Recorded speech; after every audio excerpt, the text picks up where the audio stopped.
Shit.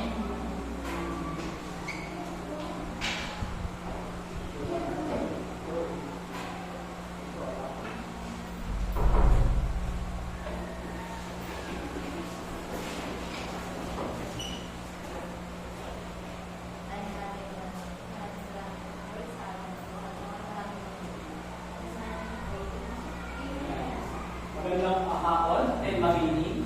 Magandang hapon din po, Sir Raymar. Okay. Bago kayo magsiupo, ay tignan niyo muna kaya rin na inyong upuan kung may mga kalat. At kung wala naman, ay maaari na kayong upo. Okay? Para sa ating lalingin, maaari mo sa tingin kung sino ang ating mga ibang sa klase.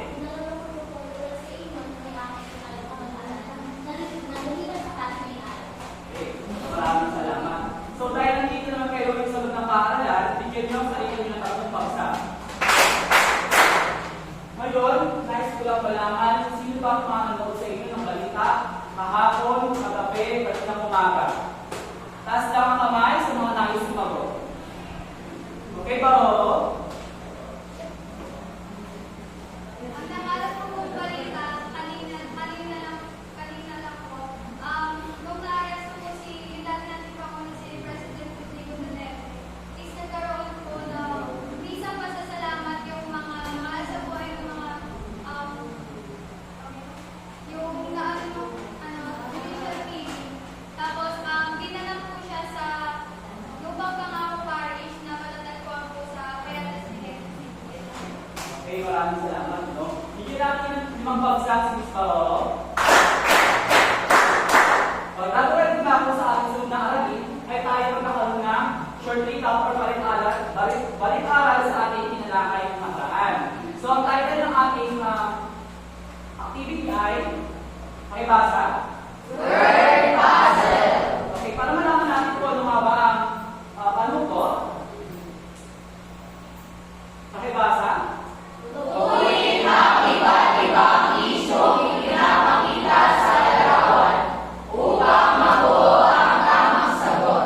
Ayusin ang mga jumbled letters upang mabuo ang tamang salita na tutukoy sa issue. Handa na ba kayo? Yes! Handa na ba kayo? Para sa una, sa ating round 1, easy. Bukayan. Tignan na natin kung tama siya. Mahusay. Bigyan siya ng 3 bagsak. Para naman sa pangalawang round, easy ulit. Balianas. Tignan natin quality na. Mahusay. Bigyan ng 3 bagsak si Balianas. Para naman sa ating third round, average.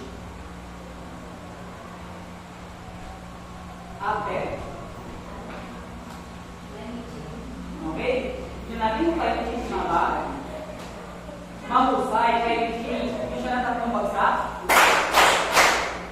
And then the last, round 4, hard.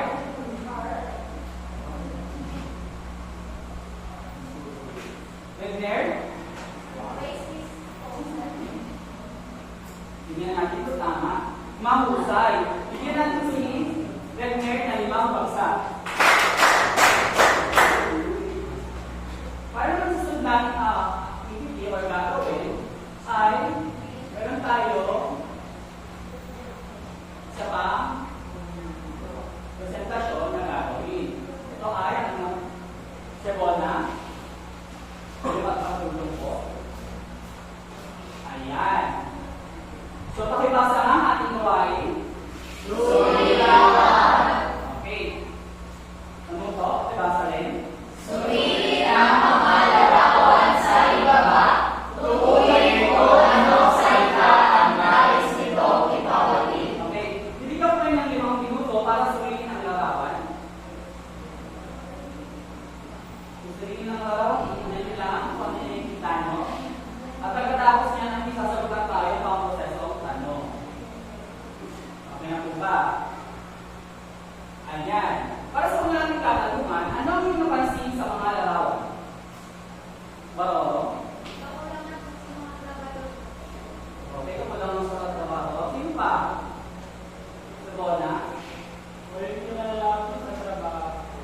kinalaman sa trabaho. Okay, mahusay. Hindi sila tatlong bagsak. Para naman sa pangalawa, katanungan. Sa iyong palagay, tungkol saan ang larawan? Paisan? Sa tingin ko po, mga lalawin ko sa unemployed. Okay, mahusay. Dahil dyan, niya si Paisan ay mahusay. Para naman sa tatlong katanungan, bakit sa mga larawan, ano ang pagkakaunawa sa salitang unemployment? Bakit sa mga larawan, ano ang pagkakaunawa mo sa salitang unemployment? Premier? Okay, mahusay. Meron ba kayong idea sa pagiging natin ngayong mga araw? Kasama tayo? Kung kaya? Okay, tingnan natin kung anong gawin nga ba.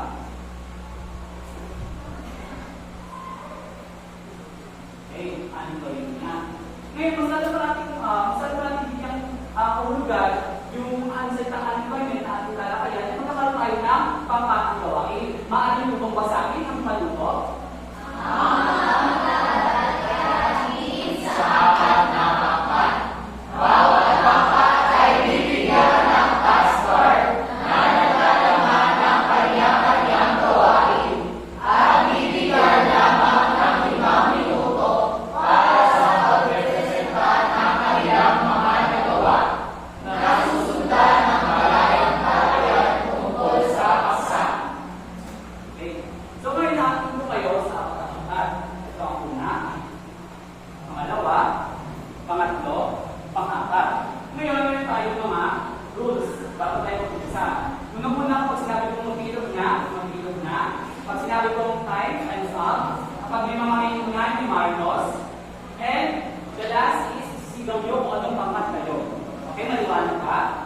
Maliwanag ba? 10 mabini?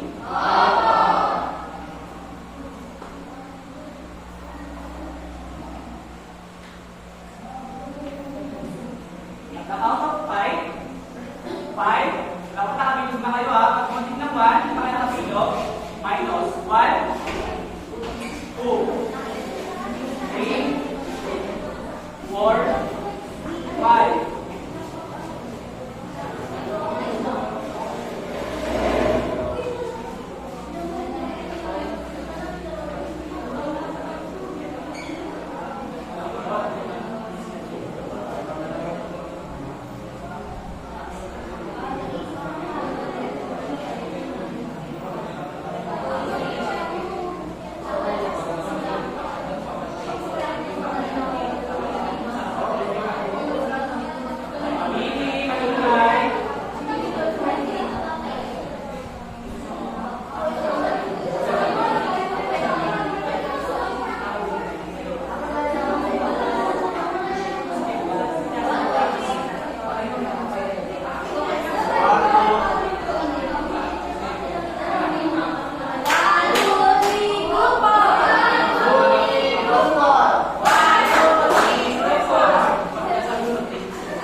Points, presentasyon, 10 points, operasyon, 5 points, buuan, 30 points. Para sa unang pangkat, presentahin lang yung nagawa.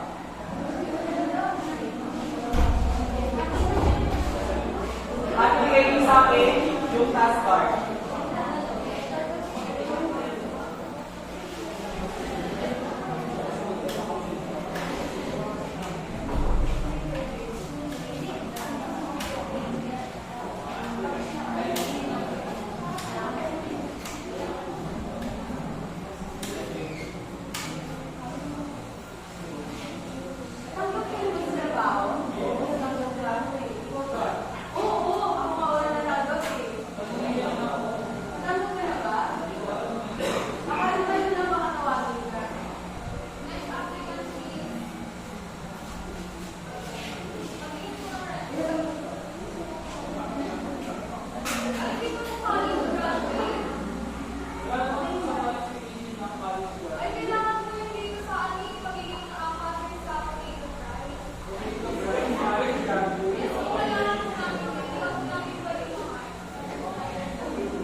sinabi ng pangkat mula sa mga pagsa.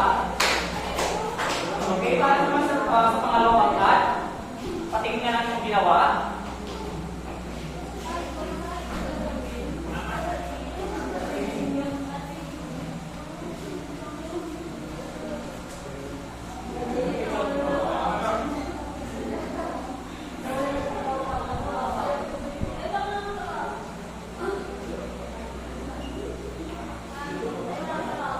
Alam mo, sir, meron po kayo sa interview. Ano po pangalan po ninyo? Ano, may trabaho po kayo, sir? Eh, paano po yan? Mga anak po ba, sir? Paano din po sila mag-work? Paano po kayo tutunan yung mga pangangailangan po sa araw-araw? Ano po wala kayo sa trabaho?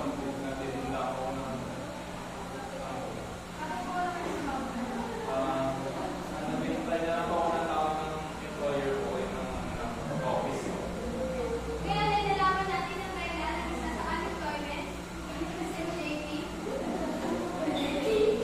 Okay, dahil naman po ang magandang ginamit ng pangalawang pangkat, isa na yung mga pagsa. Para naman sa apat tayo sa pangalawang pangkat, maaaring kayo sintak yung dalawa.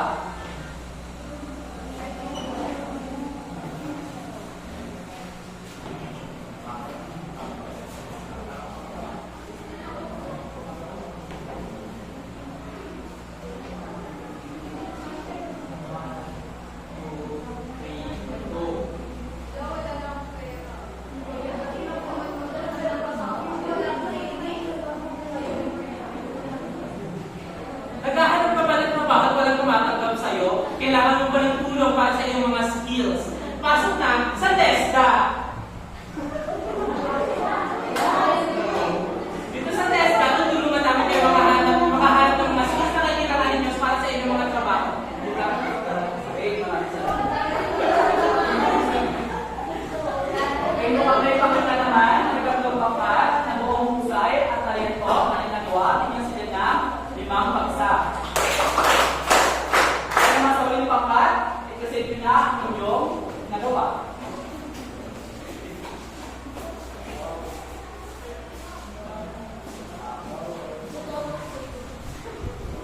Ayan, magandang araw sa inyo lahat. Narito po tayo ngayon sa Traba.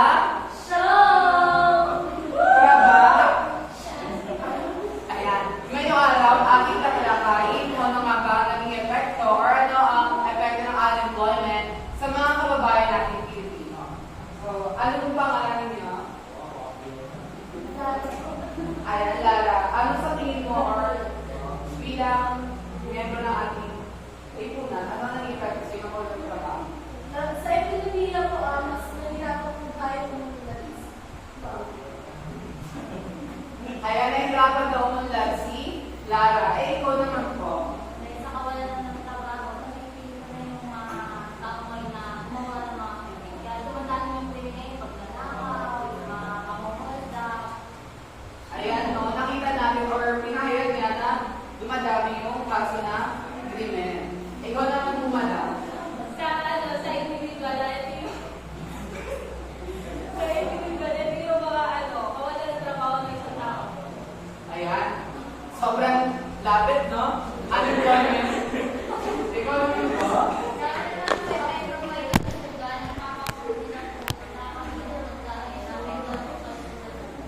Ayan. So, nasaksiyan natin, narinig natin kung ano ang kanilang mga sentimento about sa kawalan ng trabaho. Ginamang po ngayong araw at sana subaybayin niyo ang ating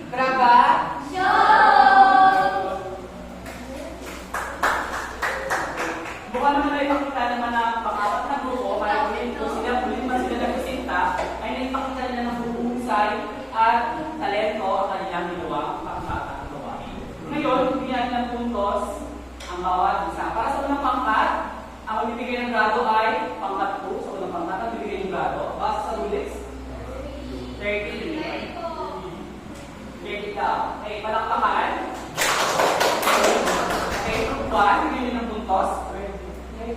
30 daw. Okay. Group 3, para sa pang-apat na grupo. 30. And group 4, para sa group 3. 30. Okay. Okay, may 2 spare na kasi inyo. May 2 spare na kasi inyo. tawag sa kanta ito ay pasabog lang.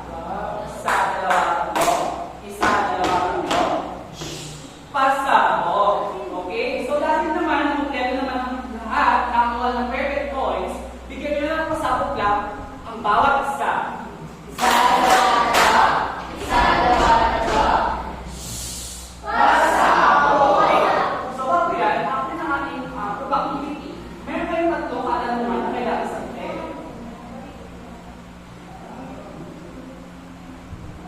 Okay. Para sa unang katanungan, ano ang mga uri ng unemployment o kawalan ng trabaho?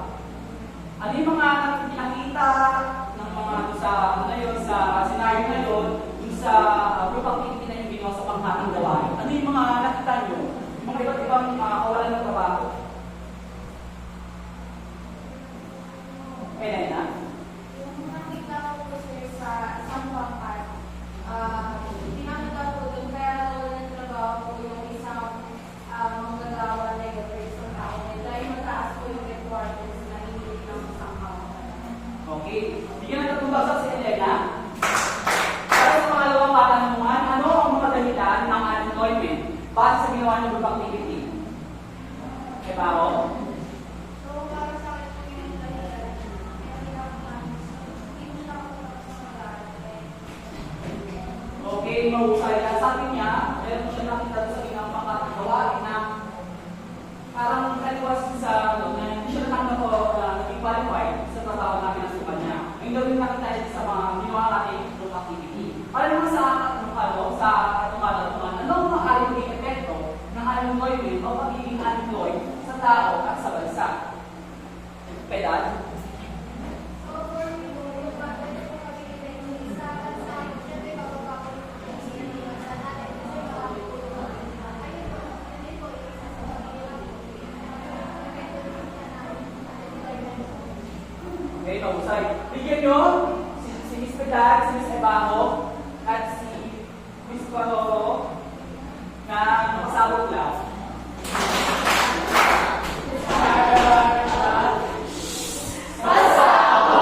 Okay. Ano nga ulit ang ating tanong? Ang ating topic? Unemployment. Okay, unemployment. Okay. Para sa ating mga layunin na ito, na ipapaliwanag ng kahulugan ng unemployment, uri ng unemployment, at ang mga dahilan at epekto nito, nakapagbibigay solusyon o paraan sa suliranin ng unemployment, nakapagbabahagi ng sarili sa loobin hinggil sa issue. Ngayon, titignan natin ano nga ba ang ibig sabihin ng unemployment. Pakibasa, Ms. Bohan, Sir Bona. Unemployment ay tumutukoy sa kawalan ng trabaho ng mga taong nasa nangangailangan. Anong kitong naghahanap ng trabaho? Okay. Salamat, Bona. Ang unemployment ito ay kadalasan na nilingit natin na kung saan ang isang tao ay walang trabaho. Minsan kadalasan dito ang mga estudyante na nakapagtapos, ngunit wala makasulang trabaho. May mga tao ay may trabaho, hindi aktibo sa pag-ibig, hindi aktibo sa salitang hanap buhay o trabaho. Yung si unemployment, ito yung mga tao na wala talagang makakasukan na trabaho. Kahit nasa tamang edad sila, wala silang trabaho. At kung mapapansin natin, according sa nakita ko news, ay meron talagang pakakagdan na pagtaas or paglobo ng unemployment.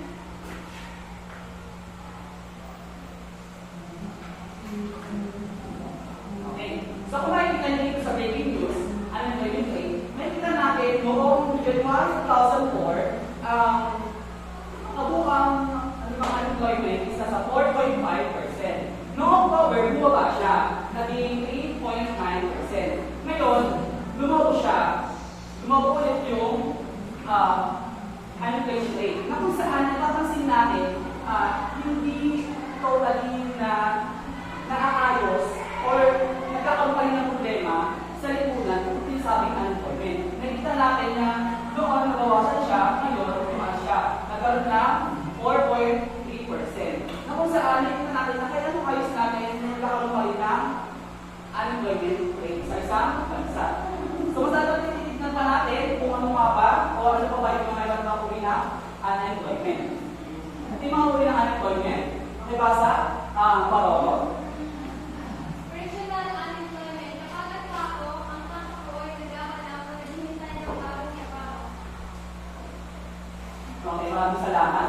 Okay, kung sinabi natin unprofessional unemployment, ito yung tao na naghahanap ng panibagong trabaho. Yung halimbawa lang dito, si Mingel and si Elena ay nagtuturo sa isang public school.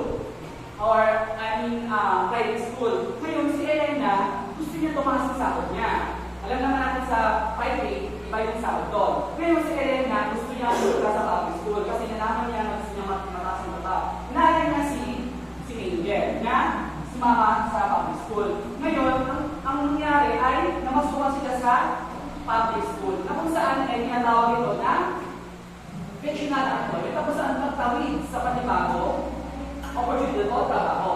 Nagpapasok din dito ang mga bagong graduate na kung saan ay mahirapan silang maghanap na trabaho. May mga experiences kasi na kung saan na nakikita natin na hindi agad-agad talaga nakakuha ng trabaho ng mga fresh graduate. Na kung saan nahihirapan sila maghanap, kung saan sila pupunta, at kung saan sila mag-apply. Ayun, kakamusin ng kapatid na mapapasukan. Na kung saan tinatawag na professional unemployment. Okay, para naman sa structural unemployment, maaari kong basahin, Jason. Structural unemployment. Nangyayari ito kapag ang kakayahan ng isang manggagawa ay hindi tugma sa gawain, posisyon o trabaho. Okay.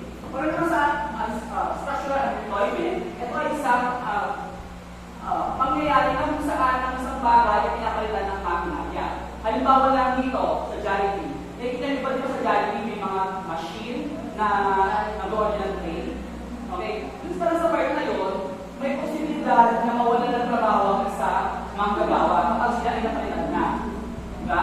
Halimbawa na lamang nagkaroon ng robotics sa URS na tutunan, natuturo yung robot dito or mismo yung AI, pwede na tayo mapalitan o pwede mapalitan yung mga teacher. Na kung saan dito pumapasok or yung mga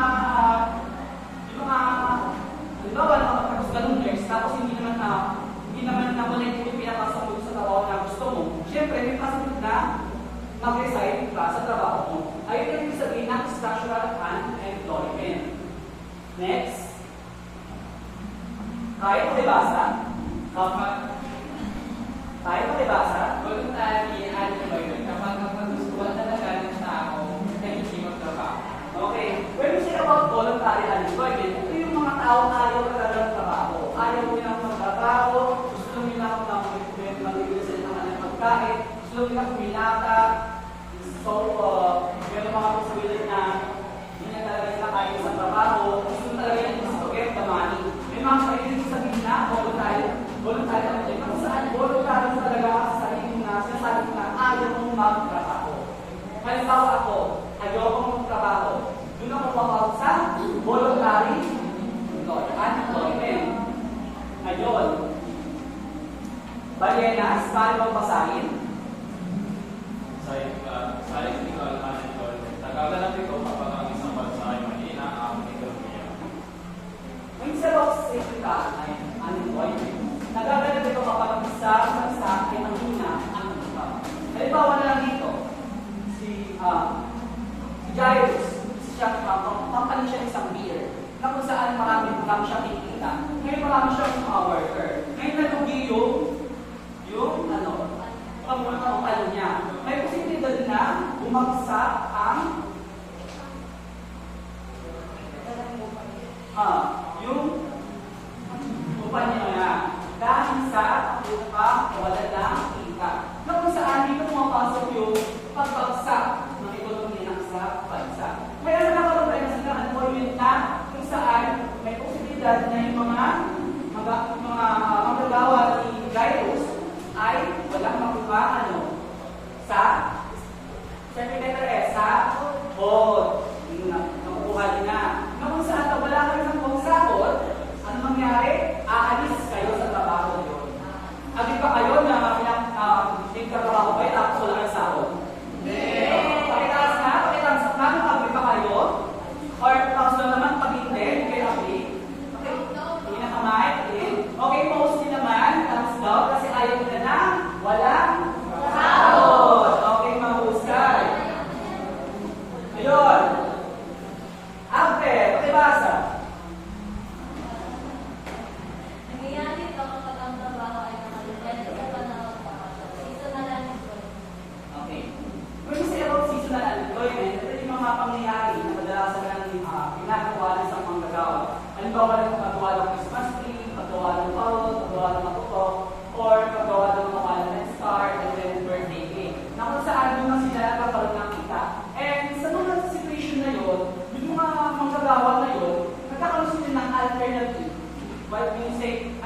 word na kung saan pumapasok yung fictional unemployment kanina.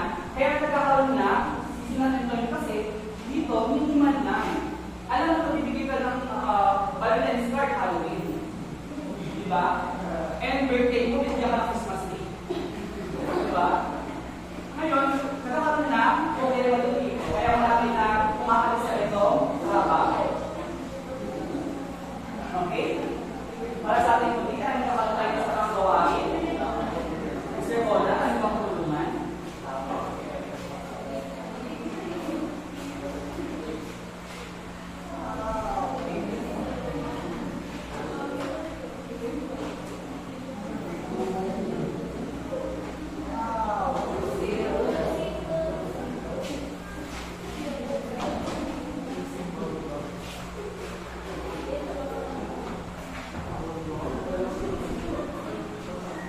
Okay, maaari po bang basahin ang ating gawain na ating panuto? Okay, pakiulit.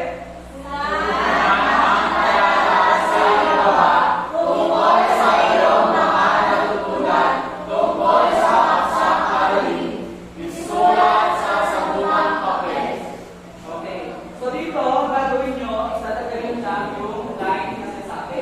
Halimbawa, mahalagang malaman ang dahilan ng unemployment sa tao dahil blah, blah, blah, blah, blah. So, yung maintindihan nyo, kayo na maglalagay dito.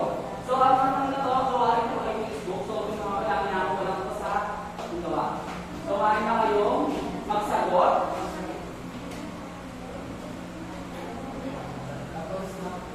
Tapos na po ba lahat?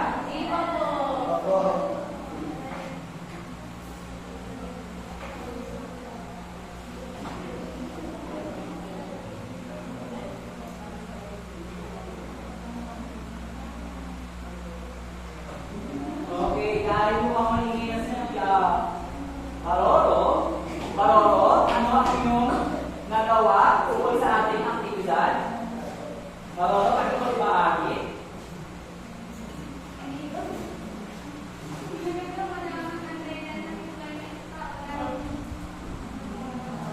Kaya po ba? Ayan, para malaman po natin yung kung ano po rin ba sila ng unemployment, kagaya ng mga punong sinabi niyo sa amin po kanina, and ma-identify po natin. With that po, malalaman mo na may nagkakaroon sila. Okay, mga may natulad dito siya sa kanyang. Okay. So, ibigyan natin na limang bagsak si Baroro. Para naman sa ating muling katanungan, pakibasa. Batay sa iyong sariling karanasan o nakikita, ano ang isa sa mga dahilan ng kawalan ng trabaho o unemployment? Villamonte, maaari mo bang sagutan?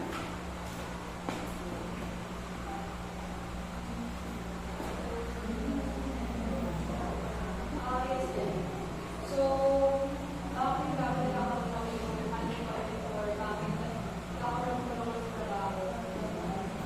So, nagmataas sa qualification. Diba? Mga qualification na nire-reward sa company to provide the standard. And normally, yung mga tao na yun is, kung hindi naman issue sa akin na yun, hindi na pala yun. And sometimes it's not voluntary, it's basically involuntary. Okay, mabusan. Bigyan natin ng bagsak si Villamonte. Sino pa? Kalyenas, pandaras na kamay. So, para po sa isa po sa mga dahilan kung bakit nagkakaroon po ng ay nagkawalan ng trabaho ay mga marami po kasi mga company na puno na po kaya yung ibang tao katulad ng mga teacher meron na hindi po sila makapasok kasi nga puno yung isang dating teacher. Okay. Maraming salamat. Bigyan natin na at magbagsak si Mr. Kalyenas. Okay, kumuha na ang follower sheet. Okay? Ano to? Basahin mo naman yung sa tatla, yung tama ko. So, igawin ko sa one more sheet of paper.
Number 5, pagpagdamit ng hangin ay epekto ng unemployment. Okay, so natin po tama ang mga sagot. Okay, hindi nyo nga, tama nga ba? Okay, taas ang kamay na naka 5, 4, 3, 2, 1. Para sa inyong pagkakalagin, makipasa.